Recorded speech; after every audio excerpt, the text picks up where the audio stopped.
Hello दोस्तों, नमस्कार friends. आज की वीडियो में मैं इस श्यामा तुलसी की रिपोर्टिंग करूंगी, जिसे मैं एक प्लांट शॉप से लेकर आई हूं, जो नज़दीक ही एक नई प्लांट शॉप खुली है।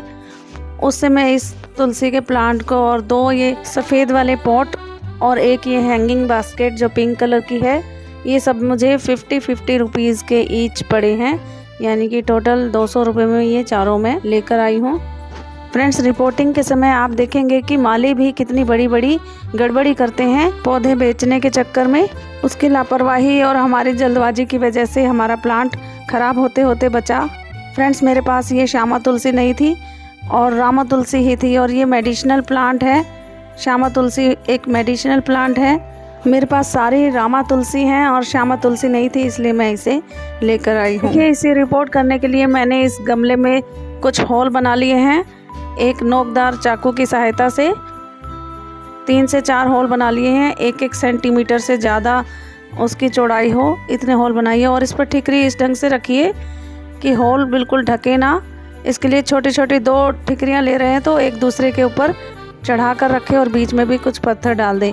अगर इस तरह की कर्व ठिकरी ले रहे हैं तो एक ही ठिकरी काफ़ी है, उसके ऊपर दूसरी ठिकरी को हम चढ़ाकर रखने की ज़रूरत नहीं है।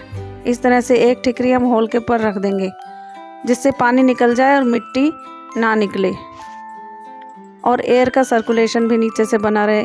अब मैं नीचे थोड़े से सूखे पत्ते डाल दिए हैं और उसके ऊपर थोड़ी थोड़ी लेयर मिट्टी की और सूखे पत्तों की भरती जाऊंगी ऊपर तक, क्योंकि कुछ ही दिनों में ये 1/3 तक नीचे बैठ जाएगा। सारे सूखा मटेरियल कुछ दिन बाद खाद में बदल जाएगा। सभी गमले में इसी तरह से भरती हूँ, क्योंकि इस तरह से एक तो न्यूट्रिशन मिलता है हमारे प्लांट को, दूसरा बहुत ही लाइट वेट गमला भरता है, कम मिट्टी की ज़रूरत पड़ती है, और तीसरा हमारे गार्डन के वेस्ट को मैनेज करने में भी सहायता मिलती है। अब यहाँ पर सबसे ऊपर मैंने मिट्टी की जो लेयर बनाई है उसमें थोड़ी सी खाद पहले से ही मिक्स है। मेरे गार्डन की मिट्टी है, ये बहुत ही उपजाऊ है, क्योंकि इसमें सूखे पत्तों की खाद मिक्स होती है। वही सूखे पत्ते खाद में बदल जाते हैं जो मैं मल्चिंग करती हूँ। देखिए, मैंने प्लांट को बाहर निकाल लिया है पॉट से। 2 उंगलियां लगाकर पॉट को उल्टा करके मैंने इसे बाहर निकाल लिया है और मैं इसे देख रही हूँ रखकर। देखिए, यहाँ पर नोट कीजिए फ्रेंड्स, माली की ये गलती है। देखिए माली ने क्या मिस्टेक की है कि बाहर की मिट्टी तो बहुत ही सैंडी लगा रखी है, लेकिन जैसे ही मैंने इसकी थोड़ी मिट्टी हटाने की कोशिश की तो मुझे एक और पॉलीथीन अंदर से दिखाई देती है, जिसमें कि चिकनी मिट्टी भरी थी, और माली ने बिना उस बैग को हटाए उसे सैंडी सोयल वाली पॉलीथीन में शिफ्ट कर दिया था, जो बाहर से बिल्कुल भी नज़र नहीं आ रही थी। अगर मैं ऐसे के ऐसे लगा देती इसे जल्दबाजी में, तो ये पॉलीथीन अंदर से नहीं निकल पाती, और उसके अंदर जो मिट्टी है बहुत ही हार्ड और चिकनी मिट्टी है, जिसकी वजह से ये प्लांट बिल्कुल मुरझा रहा था, डिहाइड्रेट हो रहा था, इसे पानी नहीं मिल रहा था। इसलिए मैंने सबसे पहले इसे पानी में ही रखा था। आने के बाद फिर भी इसकी पत्तियां मुरझा रही हैं दूसरे दिन भी। देखिए, यहाँ पर सबसे पहले मैं इस पॉलीथीन को हटाऊंगी काट कर, और उसके बाद इसकी सारी चिकनी मिट्टी को हटाऊंगी। अगर मैं अभी थोड़ा सा नहीं देखती इसकी मिट्टी हटाकर, तो मैं इसे ऐसे ही लगा देती, क्योंकि बाहर वाली पॉलीथीन की मिट्टी जो थी बहुत ही सैंडी थी।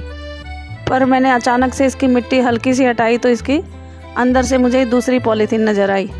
देखिए, इसकी चिकनी मिट्टी हटाने को मैंने इसे पानी में डिप करके रख दिया। तब तक मैं दूसरे पॉट को, हैंगिंग बास्केट को भी इसी तरह से भर रही हूँ, क्योंकि हैंगिंग बास्केट भी बहुत ही लाइट वेट होनी चाहिए, इसलिए मैंने इसमें भी ढेर सारे सूखे पत्ते भर दिए हैं। और अपनी ये जो गार्डन में मैंने छोटे पॉट में लगा रखी थी टर्टल वाइन, उसे मैंने इसमें रख दिया है एज इट इज़, और इसमें मैं दे दूंगी थोड़ा सा पानी, और साइड में जो जगह बची है उसमें मैं बाद में मिट्टी भर दूंगी। देखिए, तब तक इसकी सारी चिकनी मिट्टी हट गई है। यहाँ मैंने हाथ की सहायता से धीरे धीरे बिना जड़ों को नुकसान पहुँचाए सारी मिट्टी हटा दी है। अब मैं इसकी रूट्स को भी नहीं हटा रही हूँ, क्योंकि पहले ही पौधा स्ट्रेस में है, तो मैं इसकी रूट्स नहीं कट कर रही हूँ, ऐसे के ऐसे लगा रही हूँ। और अब पौधे को लगाने के बाद चारों तरफ से मिट्टी से ढक दिया है, और इसमें डाल देंगे अब थोड़ा पानी। फ्रेंड्स, अभी आप इसमें पानी डालते समय थोड़ी फंगीसाइड पाउडर या फिर हल्दी पाउडर साथ ही मिक्स कर सकते हैं, या फिर अलग से ऊपर से भी छिड़क सकते हैं, जिससे कि पौधे में किसी तरह की फंगस या कीड़े मकोड़े ना लगे। क्योंकि बरसात के समय में हर समय नमी बने रहने के कारण फंगस लगने का डर रहता है। अगर पौधे को हवा ना लगे तो इसे हवादार जगह पर रखेंगे लेकिन डायरेक्ट सनलाइट में 1 से 2 दिन नहीं रखेंगे। अभी 1 से 2 दिन इसे शेड में रखेंगे, फिर इसे डायरेक्ट सनलाइट में रख सकते हैं, क्योंकि आजकल मौसम बहुत ही अच्छा है, मॉइस्चर बना हुआ है, हवा में नमी बनी हुई है। और इसके साथ ही मैं प्रूनिंग भी करूँगी। 2 से 4 दिन बाद इसके सभी बीज हटा दूँगी। अब यहाँ पर मैंने इसकी 2 दिन बाद सॉफ्ट प्रूनिंग कर दी है, क्योंकि इसके सारे बीज पक गए थे। सूखे हुए बीज मैंने हटा दिए हैं 2-4 पत्तों समेत। अब इसकी ग्रोथ बहुत ही अच्छी हो जाएगी और ढेर सारी ब्रांचेज निकलेंगी। देखिए यहाँ पर 2 दिन बाद हमारा पौधा कितना हेल्दी नज़र आ रहा है। इसकी थोड़ी सी पत्तियाँ झड़ गई हैं स्ट्रेस के कारण, लेकिन बाकी पत्तियाँ बहुत ही अच्छी हरी भरी हो गई हैं।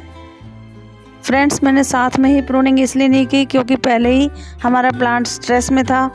रिपोर्टिंग के साथ साथ हमें इसकी प्रूनिंग नहीं करनी चाहिए। किसी भी प्लांट की रिपोर्टिंग के 2-4 दिन बाद ही करें अगर कटिंग और प्रूनिंग करनी हो तो। और फ्रेंड्स, साथ ही इस मौसम में हम बहुत ही आसानी से इसे बीज द्वारा भी ग्रो कर सकते हैं और इस तरह की कटिंग लेकर भी आसानी से ग्रो कर सकते हैं, ढेरों नए पौधे बना सकते हैं। तो फ्रेंड्स, आप भी रिपोर्टिंग करते समय इन बातों का ज़रूर ध्यान रखें कि अगर कोई पॉलीथीन या कोई जाली लगी है प्लास्टिक की रूट्स में या फिर चिकनी मिट्टी लगी है तो उसे ज़रूर हटा दें। और रिपोर्टिंग कभी भी जल्दबाजी में, हड़बड़ी में ना करें। साथ ही ड्रेनेज सिस्टम का ध्यान रखते हुए भुरभुरी यानी कि सैंडी सॉइल में लगाएं, क्योंकि अभी रेनी सीजन चल रहा है तो वाटर लॉगिंग हो सकती है। पानी भरने से उसकी जड़ें गल सकती हैं और फंगस वगैरह लग सकती है।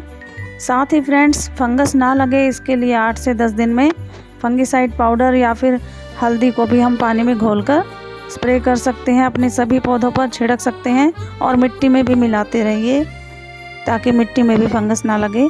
तो फ्रेंड्स, आशा करती हूँ आज की वीडियो आपके लिए काफ़ी यूज़फुल होगी। Thanks for watching. मिलते हैं नेक्स्ट वीडियो में।